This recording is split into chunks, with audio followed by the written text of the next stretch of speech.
एतन्मतं समातिष्ठ परमेण समाधिना भगवान कल्प विकल्पेषु न विमुह्यति करहिचित्। तो बस इतना पक्का कर लो, जो अब तक हमने पीछे पीछे जो बात कही गई उसको दिमाग में बिठा लो, क्योंकि तुम अविचल समाधि के द्वारा एतन्मतं समातिष्ठ, ये जो मेरा मत है इसको तुम अपने हृदय में समातिष्ठ विराजमान कर लो, और अविचल समाधि के द्वारा जो है मेरे सिद्धांत में पूर्ण निष्ठा कर लो। जो सिद्धांत मैंने बतलाया है अभी उसमें निष्ठा कर लो। कैसे? परमेण समाधिना, उस परम समाधि के द्वारा। और भवान कल्प विकल्पेषु न विमुह्यति करहिचित्। फिर कल्प विकल्प में, कल्प माने महाकल्प और विकल्प माने अवान्तर कल्प, जो उसके कल्प के भीतर के कल्प हैं। किसी भी समय में जब आप तुम सृष्टि करोगे तो सृष्टि रचना करते हुए कभी भी तुम्हें मोह नहीं होगा, ऐसा मेरा पूर्ण सत्य वचन है। श्री शुक उवाच संप्रदिश्यैव मजनो जनानां परमेष्ठिनं पश्यतस्तस्य तद्रूपमात्मनोऽन्यरुणद्धरिः।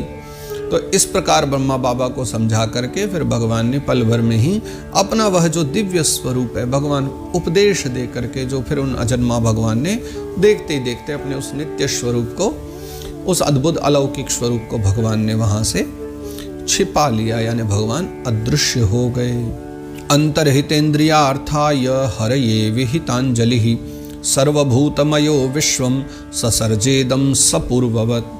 और जैसे ब्रह्मा जी ने देखा कि भगवान छिप गए हैं, चले गए हैं, तो हरये विहितांजलि, दोनों हाथ जोड़ करके हरये यानी भगवान हरि को, नारायण को वो प्रणाम करते हैं। और सर्वभूतमयो विश्वम ससर्जेदम सपूर्ववत्। फिर उन्होंने क्या किया कि सर्वभूतमय यह जो विश्व है इसकी पहले जैसी सृष्टि की थी ना, ससर्जेदम सपूर्ववत्, फिर से उन्होंने इस कल्प में भी उसकी सृष्टि करी, जैसे पहले करी थी उसी प्रकार से फिर से ब्रह्मा जी सृष्टि कर देते हैं। प्रजापतिर्धर्मपतिरेकदा नियमान्यमान भद्रम प्रजानामन्विच्छन्नातिष्ठत् स्वार्थ काम्यया।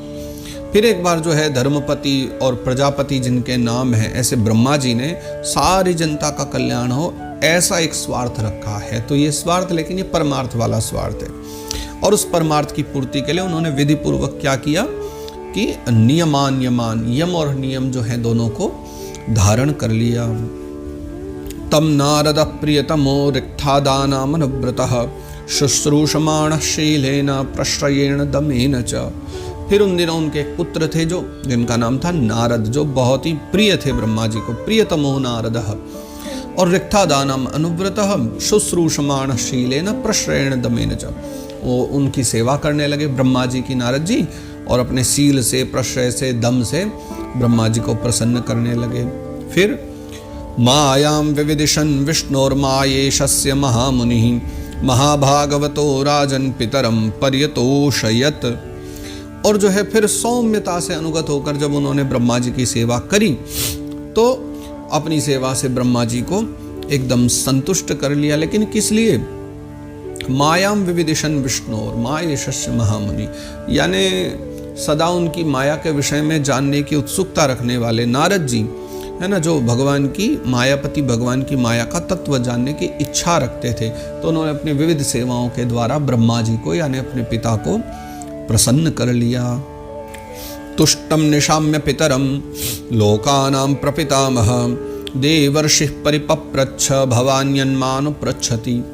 सुखदेव बाबा कह रहे हैं कि तुष्टम निशाम्य पितरम, फिर अपने पिता ब्रह्मा जी को प्रसन्न करके लोकानां प्रपितामह, पूरे संसार के जो लोक पितामह हैं ऐसे ब्रह्मा जी, देवर्षि परिपप्रच्छ, फिर देवर्षि नारद ने उनसे प्रश्न किया। प्रश्न क्या किया? भवान्यन्मानु पृच्छति। सुखदेव बाबा कह रहे हैं कि भगवान, जैसे परीक्षित तुम मुझसे प्रश्न कर रहे हो ना, ठीक उसी प्रकार जो है नारद जी ने ब्रह्मा जी से प्रश्न किया। तस्मा इदं भागवतं पुराणं दशलक्षणं प्रोक्तं भगवता प्राह प्रीतः पुत्राय भूतकृत।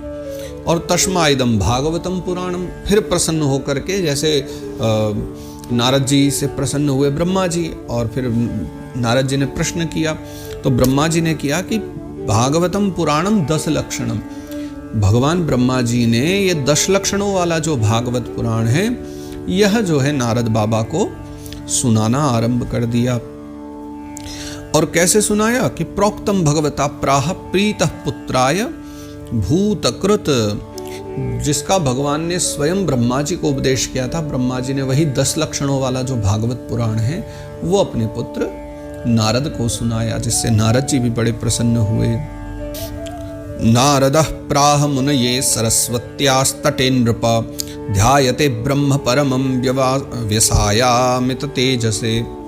अब सुखदेव बाबा कह रहे हैं कि नारदः प्राह मुनये, ये बतला दिया कि देखो यही भगवान ने चतुश्लोकी भागवत के रूप में वो वेद व्यास जी को दिया, वही जो कथा है ब्रह्मा जी को दी भगवान ने। और जब नारद जी ने प्रश्न किया तो नारद जी को ब्रह्मा जी ने दे दी, तो भगवान से चलकर नारद जी तक आ गई। अब आगे वो भागवत यहाँ तक कैसे पहुंची वो बतला रहे हैं कि नारदः प्राह मुनये, फिर नारद जी ने वही कथा मुनि को सुना दी। किनको? सरस्वत्यास्तटे नृप, हे राजा परीक्षित, सरस्वती नदी के तट पर बैठे हुए मुनि को। कौन थे वो? ध्यायते ब्रह्म परमम, जो ब्रह्म का ध्यान कर रहे थे। कौन? व्यसाया मित तेज से, अमित तेज से भरे हुए जो भगवान वेद व्यास हैं, यानी मेरे पिता हैं, उनको नारद जी ने फिर जो है वही भागवत की कथा दे दी, क्योंकि परमात्मा के ध्यान में मग्न थे। और उसी समय नारद जी वहाँ आए, फिर उनमें चर्चा हुई, जो हम पहले स्कंद में वो चर्चा कर चुके हैं। और वहाँ उन्होंने जो है फिर वो भागवत मेरे पिता वेद व्यास जी को प्रदान कर दी। यदुताहं त्वया पृष्टो वैराजात् पुरुषादिदं यथासि तदुपाख्यास्ये प्रश्नानन्याश्च कृत्स्नशः। तो तुमने मुझसे एक प्रश्न किया था ना ये कि विराट स्वरूप से भगवान की जगत की उत्पत्ति कैसी हुई, और इसके अलावा भी बहुत सारे जो अन्यांश्च कृत्स्नशः, तुमने अन्य भी बहुत सारे जो प्रश्न किए हैं, उन सब का उत्तर जो है ना, यदुताहं त्वया पृष्टो, अब जो कुछ भी तुमने पूछा है वो सब का सब अब जो है मैं भागवत पुराण के रूप में, यानी भागवत के रूप में उनका उत्तर दे रहा हूँ, यानी अब ये सारी कथा मैं तुम्हें सुना रहा हूँ। तो इतना कह करके सुखदेव भगवान ने यहाँ फिर छोटा सा विश्राम लिया, और यहाँ 9वां अध्याय भी जो है विश्राम लेता है। द्वितीय स्कंद में 10 ही अध्याय है, सबसे छोटा स्कंद है ये। तो अब जो 10वां अध्याय है उसकी चर्चा हम कल करेंगे, जिसमें भागवत जी के 10 लक्षणों की चर्चा होगी। तो 9वें अध्याय को यहाँ विश्राम देते हैं। जय जय श्रीमद्भागवते महापुराणे पारमहंस्याम संहितायाम द्वितीय स्कंदे 9मोऽध्यायः। तो इस प्रकार श्रीमद्भागवत महापुराण में परमहंस संहिता के इस द्वितीय स्कंद में 9वां अध्याय जो है यहाँ पर विश्राम लेता है। श्री कृष्णार्पणमस्तु, श्री कृष्णार्पणमस्तु, श्री कृष्णार्पणमस्तु। श्री गोवर्धननाथ की जय।